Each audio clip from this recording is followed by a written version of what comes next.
Joining us now from Israel, the Israeli government spokesman Mark Regev, who is in Jerusalem.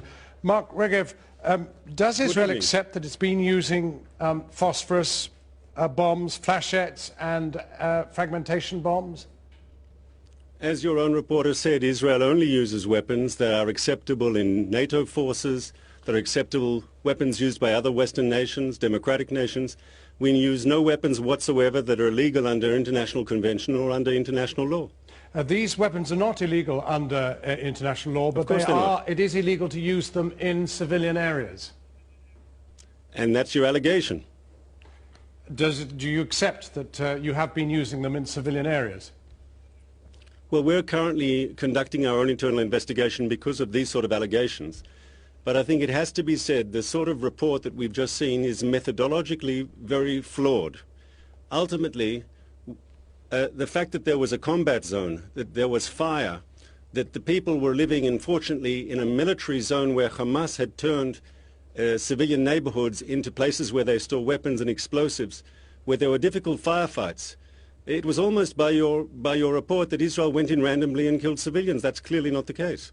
The problem is that you have a 24-mile-long strip in which 1.5 million people live, and you, by your own word, have been throwing phosphorus and flashette and fragmentation bombs into this area, not illegal under international law, but nevertheless illegal to be put into civilian areas, and you knew them to be civilian.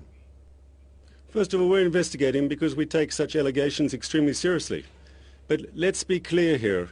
You have to be very careful because Hamas controls the Gaza Strip, unfortunately, but they do. And when a reporter comes in, even a very good reporter from Channel 4, everyone he speaks to, afterwards when Channel 4 leaves, Hamas is still there. And for someone to say, well, the Israelis targeted my house because Hamas was shooting rockets from it, or in my basement Hamas had forcibly... I mean, to be fair, sir, it's very difficult for anyone to get true information where Hamas has this regime based on internal terror. You know, Mr. Regev, since the war is over, there are numerous reports of Hamas shooting people who have been talking out of line, of shooting in the leg political dissidents and so forth. It really is a regime of terror. With respect, Mark Regev, you can say how much you like about how many people have been shot by Hamas. I'm afraid these are injuries that have been shown to us by the people who have suffered them.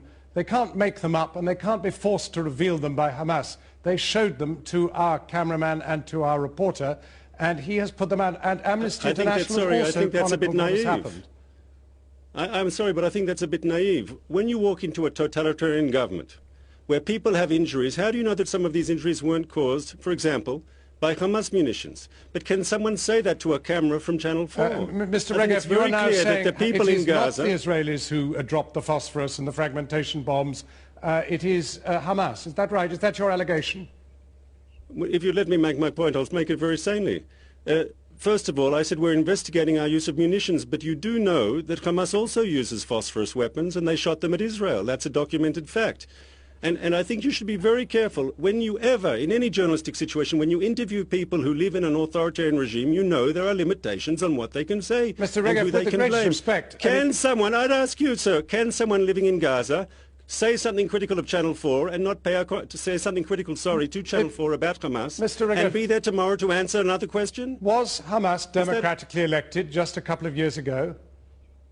Correct, and then they took over a military coup and they ruled Gaza by terror. Ask Amnesty International. Mr. Regev, I need to clarify this tonight because clearly the evidence you're giving us must be given to the war crimes investigations that are being carried out in Gaza.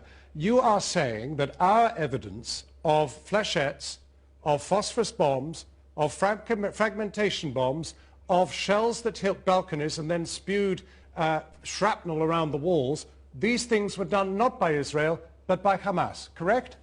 I did not say that whatsoever, sir. You're putting words in my mouth. All I said was any objective journalistic or otherwise investigation is extremely difficult to do in a situation where people are not free to give evidence of what they saw. Mr. Regev, I can assure you that Mr. Miller has been in very many conflicts, Congo and many others, and is extremely experienced and has moved perfectly freely around that territory. There is no question of his having been strong-armed by Hamas, or indeed the people that he has spoken to having been strong-armed by Hamas. As you well know, Hamas is virtually in hiding when it comes to these situations. Not anymore. They came out since the fighting started, and they've been taking their revenge very strongly against their political opponents, as we've been documented. But can Mr. Miller walk down the street in Syria and ask people, do they like President Assad? What will they say? If he walks down the street in North Korea, do you like President Kim? What will people say? Mr. Hamas is an authoritarian regime. Jonathan Miller is not in North Korea. Jonathan Miller is not in Syria. He is in Gaza. And he has reported an authoritarian regime, sir. Heinous, a very authoritarian regime. He has a very authoritarian regime. Do you deny material. that Gaza has an authoritarian regime? I'm grateful to you for joining us.